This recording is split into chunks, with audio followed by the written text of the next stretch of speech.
Аз-аздан бірақ үздіксіз жаса. Тіл алсаң, қол қысқартып, тіл ұзартпа.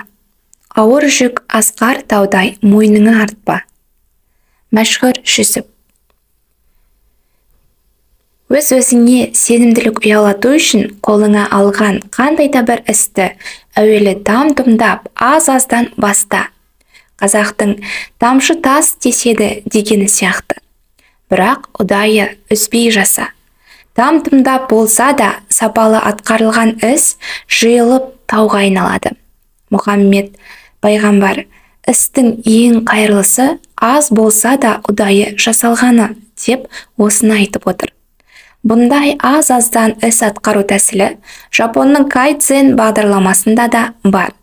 Ұлт көсемі Әлихан Бөкейханұлының ұлы іс ұсақтан ұлғаяды.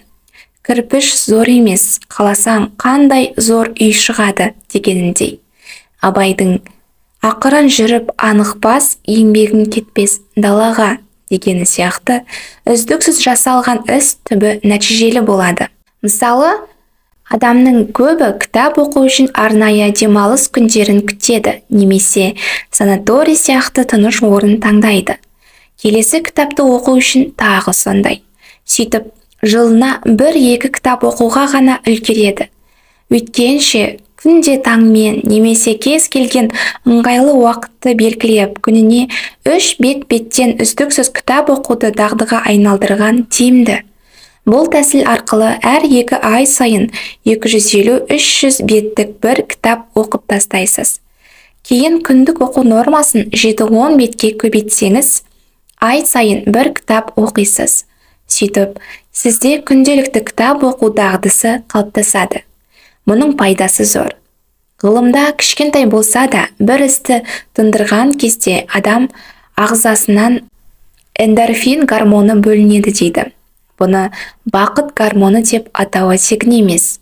Аталған гормон бөлінген кезде адамның көңілі көтеріліп, тұла бойында келесі іске шабыты оянып, өзіне деген сенімділік пайда болады. Осылай там-тұмдап, үзбей атқарылған істің нәтижесі адам сенгісіз әсерлі болады. Кішкентай істің үлкен әсері жайлы өз өмірімнен қарапайым мысал келтірейін. Әр жұмыс күні ең әуелі есік алдындағы күзетші, тазалықшы қызметкерлермен шынайы амандасып, олардың қасында аз аялдап хал жағдайын сұраймын. Атқарып жүрген істеріне рахметімді білдіремін. Осы болмашы дүниенің нәтижесі де керемет. Жылы жүзбен амандасып, көңіл бөлгеніме олардың қуанғанын көрсеңіз ғой. Олардың күні бойы көңілді жүргенін де байқауға болады. Олардың қуанышын көріп, менің де көңілім көтеріліп қалатын. Бұлай жасау ең әуелі өзіме ұнайды, сондықтан өмірлік әдетіме айналды. Бірде омыртқа сүйегімді қалпына келтіру үшін арнайы медициналық орталыққа барып, 1 ай жаттығу жасадым. Орталыққа таңмен таласа барып, тазалықшы апай мен массаж жасайтын маманға жылы жүзбен амандасып, арнайы ала келген алма, алмұрт секілді жемістерді ұсынып, жұмысына сәттілік тілегенімде көңілдері көтеріліп қалғанын аңғардым.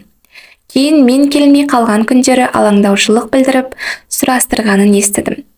Сол сияқты, өткенде супермаркеттегі бір қызметші апайға амандасып, жұмысын қандай ұқыптылықпен жасайтынын айтқанымда, шекесі тырысып тұрған әлгі адам бірден көңілденіп, 40 жылғы сырласындай, сатып алушылардың бәрі сіз секілді болса ғой, ато бәрі шетінен нервный деп мұңын жақты.